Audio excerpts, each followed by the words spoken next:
Avant de commencer la vidéo, petit instant promotion, mon partenaire maillot a remis en ordre pas mal de maillots qui avaient disparu puisqu'ils sont vite partis. Donc je vous invite à lire la description de cette vidéo. Comme vous pouvez le voir, il y a également un code promotion qui se dénomme Barça. Vous aurez évidemment une réduction si vous l'utilisez.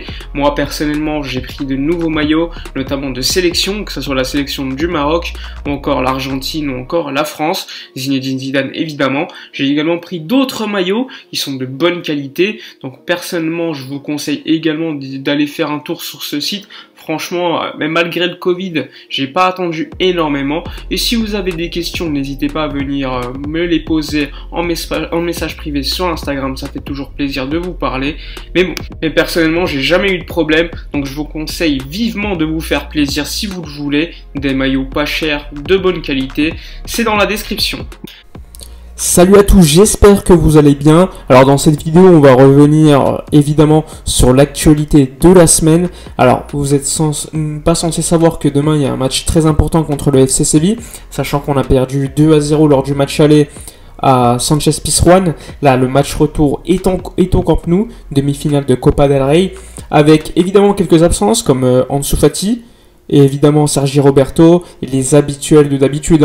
Mais il y a une petite surprise. En conférence de presse, on a appris que Pedri s'était entraîné avec le groupe aujourd'hui, qu'hier également, il n'y avait pas eu de problème, même si hier, il s'était entraîné de manière individuelle. Et Ronald Koeman, en conférence de presse, il a évoqué la possibilité pour le joueur des îles Canaries qu'il puisse rentrer dans la convocation d'équipe et qu'il puisse jouer demain contre le FC Séville.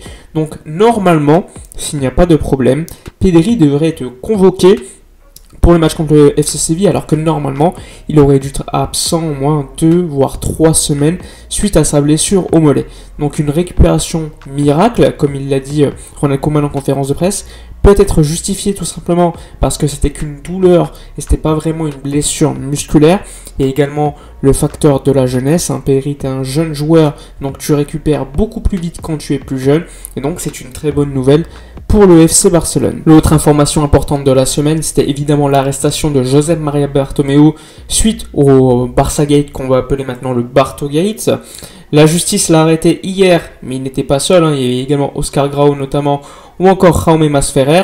On a appris que Oscar Grau ainsi que Ponti, qui est le directeur des services juridiques du Barça, ont été relâchés dans la nuit d'hier, alors que Bartomeu ainsi que Masferrer sont eux restés toute la nuit au poste au commissariat, et donc une petite garde à vue. Et ce matin à 9h, ils étaient appelés à témoigner devant une juge, mais ils ont utilisé leur droit à ne pas se prononcer, et donc il faudra encore attendre une bonne semaine, 2 semaines, avant qu'ils aient l'obligation de se prononcer devant la justice.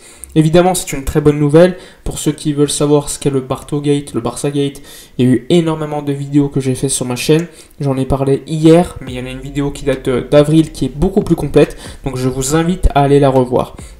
Et hier, il y a un journaliste espagnol, catalan, qui est allé voir les gens pour leur demander tout simplement ce qu'était le Barça Gate, le Barto Gate, pourquoi Bartomeu avait été arrêté. Et je trouve ça plutôt intéressant parce qu'on sait que la presse a un rôle très important, et on peut le dire, la presse catalane était mangeait littéralement dans la main de Bartomeu et ne parlait pas de ces affaires qui étaient gravissimes. La comisaría del Escorche es el centro de las miradas hoy en Barcelona tras la detención de Josep Maria Bartomeu, y hemos salido a la calle a preguntar si saben por qué lo han detenido y qué es el Barça Gate. No sé si sabes hoy a quién han detenido. A Bartomeu. ¿Por qué tienes entendido tú que lo han detenido, más o menos? Por unos trámites con 2 más, creo que eran del Barça también, ¿no? Puede ser, y eso por estafar, por algo así era. Pues la verdad es que lo he leído, pero no sé bien, es algo de dinero. Está investigando a jugadores, puede ser, que investigaba a Piqué y a otro jugador. ¿Sabes por qué lo han detenido?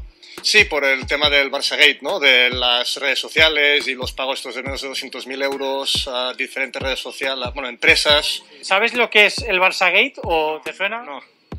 ¿No sabes por dónde van los tiros más o menos? A ver, algo he escuchado por las noticias, pero no exactamente lo que era. Algo de que como que habían unas cuentas ahí que eran como robots y tal, que se la pasaban menospreciando jugadores y algo por ahí creo que era. El Barça pues contrató a una empresa de estos de Facebook, Instagram, para hacer publicidad, bueno, de esto y para poner a mal los jugadores. que se metían con jugadores a través de las redes sociales y bueno, también han robado un poco de dinero también, creo.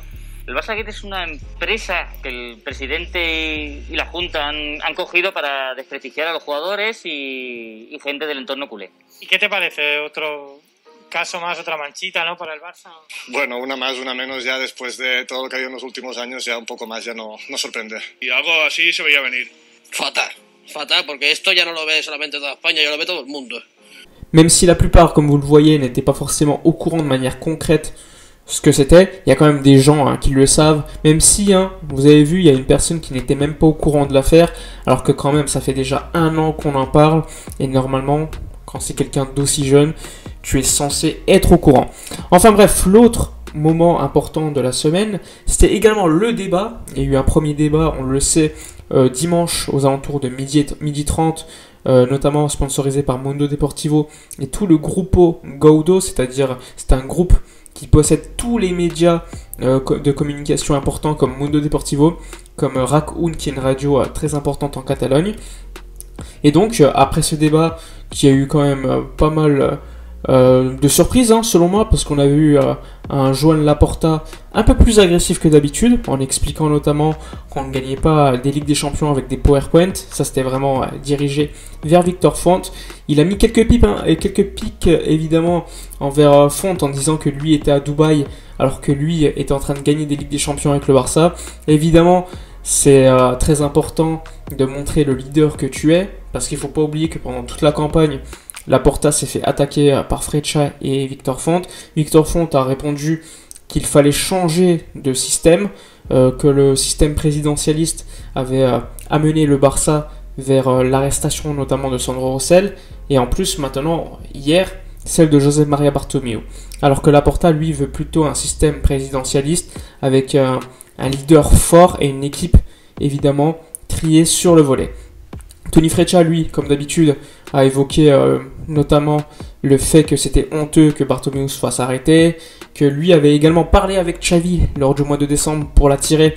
Évidemment, Victor Font a expliqué que Xavi avait vraiment travaillé qu'avec lui et pas avec les autres. Laporta a ensuite répondu que Xavi était un actif du Barça qui n'appartenait à personne. Et bon, le débat a continué, c'était pas vraiment super intéressant non plus.